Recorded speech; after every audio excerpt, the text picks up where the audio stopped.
दोस्तों, अगर मैं आपको एक वर्ड बोलूं रिटायरमेंट, तो आपके दिमाग में क्या आया? आपके दिमाग में 60 साल के एक बूढ़े आदमी की इमेज आई होगी। क्योंकि जब भी हम रिटायर्ड होने की बात सोचते हैं तो हमें लगता है कि जब हम 60-65 साल के हो जाएंगे तभी हम रिटायर हो सकते हैं। क्योंकि बचपन से हम अपने पेरेंट्स और रिलेटिव्स को 60-65 सालों तक काम करते हुए देखा है। पर जरा सोच के देखो, आपकी पूरी जवानी निकल चुकी होगी, आपकी बॉडी एनर्जी लेवल बहुत कम हो चुकी होगी, जब आपके हाथ पांव ठीक से काम नहीं कर पा रहे होंगे, ना ही आप दुनिया भर में ट्रैवल कर सकते हैं। ऐसी रिटायरमेंट का क्या फायदा जब आप अपनी लाइफ को एंजॉय ही नहीं कर पाएंगे। लेकिन मैं आपको बोलूं कि दुनिया में ऐसे लोग भी होते हैं जो 30 की उम्र से पहले रिटायर्ड हो जाते हैं। उनके पास एनर्जी, टाइम और मनी सब होता है। तो आपको कैसा लगेगा अगर आपको भी ये सीक्रेट पता चल जाए कि यंग एज में कैसे रिटायर होते हैं? तो आपकी लाइफ बदल सकती है। दोस्तों, आप देख रहे हैं जीतो सक्सेस और आज आप सीखेंगे how to be financially free in very young age. सबसे पहले आपको ये जानना होगा कि फाइनेंशियल फ्रीडम का मतलब क्या होता है, क्योंकि सबके लिए इसके मायने सेम नहीं होते। जैसे एक किसान है जो एक छोटे से गाँव में रहता है, वह अपने फार्म में अनाज उगाता है और उसी से अपना परिवार चलाता है। उसके पास इतना स्टोरेज है कि वह बिना काम किए कई सालों तक अपने परिवार को चला सकता है। उसके पास इतने वर्कर्स हैं कि उसे खुद खेत में जाकर काम नहीं करना पड़ता। उसे कार, महंगे कपड़े, देश विदेश की यात्रा करने की जरूरत महसूस नहीं होती। तो एक तरीके से वह भी फाइनेंशियली फ्री है। वहीं एक और एग्जाम्पल देखें जिसमें एक आदमी के पास इतनी सेविंग्स है कि वह काम व चिंता किए बिना लाइफ आराम से काट सकता है। उसने अपने इतने सारे पैसिव इनकम सोर्स बना लिए हैं कि बिना काम किए उसकी संपत्ति बढ़ रही है। वह कार, फ्लैट, महंगे कपड़े, देश विदेश की यात्रा सब बिना पैसों के बारे में सोचे कर सकता है। तो हम इसे भी फाइनेंशियली फ्री मानेंगे। इसलिए आपको भी पता होना चाहिए कि आपके लिए फाइनेंशियल फ्रीडम का मतलब क्या है, आपके पास कितना पैसा या क्या क्या होगा तो आप खुद को फाइनेंशियली फ्री मान सकते हैं। सबसे पहले आपको क्लियर होना चाहिए कि आप कहाँ पहुंचना चाहते हैं और आप अभी कहाँ हैं। आपको अपनी प्रेजेंट की फाइनेंशियल कंडीशन पता होनी चाहिए, क्योंकि ज्यादातर लोग महीने भर काम करते हैं और उससे जो सैलरी मिलती है उसे महंगी से महंगी चीजें खरीदने में वेस्ट करते रहते हैं, जिससे वे लाइफ में कभी भी फ्रीडम को अचीव नहीं कर पाते। लाइफ में कभी भी ये नहीं सोच पाते कि अगर मेरी इनकम बंद हो जाए तो मैं कैसे सर्वाइव करूंगा। और जब उनकी लाइफ में जॉब या मेडिकल प्रॉब्लम आता है तो वे कर्ज में चले जाते हैं। इसलिए आपको अपना गोल क्लियर होना चाहिए कि आपको एग्जैक्ट कितना पैसा किस टाइम तक कमाना है। इसे पता करने के लिए आप अपने महीने फिर साल के खर्चे को कैलकुलेट कीजिए। सालाना आपको लगभग कितना खर्चा आता है, जिससे आपको पता रहे कि आपको कितना पैसा अर्न करना है। आपका जितना भी सालाना खर्च है उसे 25 से मल्टीप्लाई कर दो। इतना पैसा आपको सेव करना है। फॉर एग्जाम्पल,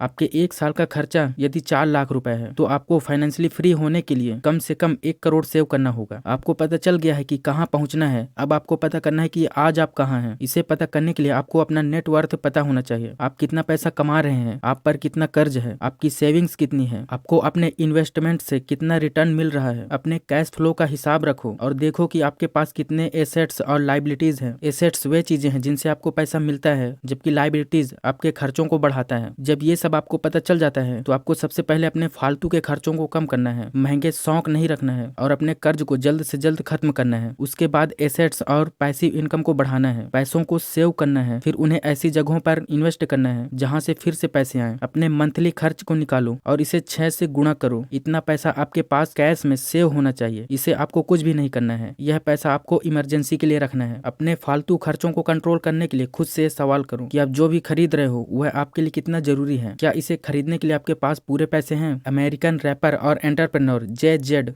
कहते हैं कि अगर आप किसी चीज को 2 बार नहीं खरीद सकते तो आप उसे अफोर्ड नहीं करते। किसी भी चीज को खरीदने से पहले खुद से सवाल करो कि यह आपके लाइफ में कितना वैल्यू ऐड कर रहा है। जब आप ये सवाल खुद से करते हैं तो आपको पता चल जाता है कि आपके लिए क्या खरीदना सही है और क्या आपके खर्चों को बढ़ा रहा है। कुछ महीनों तक इस प्रोसेस को करने के बाद अब आप स्टेबल हो चुके हैं, यानी आपके पास पैसिव इनकम के सोर्स हैं। आपके पास इतना पैसा है कि आप 6 महीने बिना काम किए आराम से रह सकते हैं। आप अपने खर्चों को कंट्रोल कर सकते हैं। किसी भी लाइबिलिटीज को खरीदने से पहले पैसिव इनकम का सोर्स बनाओ और उससे जो अर्निंग होती है उससे नई चीजें खरीदो। अपने मेन अर्निंग के सोर्स या सेविंग्स में से खर्च मत कीजिए। उसके बाद अगले स्टेप में आपको जितनी भी अर्निंग हो रही है उसका कम से कम 10 से 20% सेव करना है। कुछ पैसों को इन्वेस्ट करना है। फिर कुछ ही सालों में आपके पास इतनी सेविंग्स और इनकम के सोर्स बन जाएंगे कि आपको अपना मेहनत और समय दिए बिना ही बिना किसी चिंता के लाइफ गुजार सकते हैं। जब आप अपने गोल को अचीव कर लेते हैं, जैसे हमने 1 करोड़ सेव करने का गोल बनाया था, तब आपको अपने सेविंग्स को बढ़ाने की बजाय अपने इनकम सोर्स को बढ़ाने पर ध्यान देना है और पैसों को बचाने की बजाय समय को बचाने पर फोकस करना है। क्योंकि मनी अनलिमिटेड है लेकिन टाइम हमारे पास लिमिटेड ही है। अब आप फाइनेंशियल फ्रीडम के एक स्टेप ऊपर जा चुके हैं, जहां आपको पैसों की चिंता करने की कोई जरूरत नहीं है। आपको समय की चिंता करने की कोई जरूरत नहीं है। बिना काम किए या बिना समय दिए आप पैसे कमा रहे हो। आप सभी महंगी चीजों को खरीद सकते हो। आप पर कोई कर्ज नहीं है और आप एक लग्जरियस लाइफ जी रहे हो। चलिए वीडियो को जल्दी से समराइज कर लेते हैं। शॉर्ट में जानते हैं कि हमने वीडियो से क्या सीखा। इन 7 स्टेप में आप फाइनेंशियल फ्रीडम अचीव कर सकते हैं। स्टेप नंबर 1, सबसे पहला अपना गोल डिसाइड करो कि आपको कितना अमीर बनना है या कितना पैसा सेव करना है। स्टेप नंबर 2, अपना फाइनेंशियल कंडीशन पता करो, आपके पास कितना पैसा है, कितना कर्ज है या आपके पास कितने एसेट्स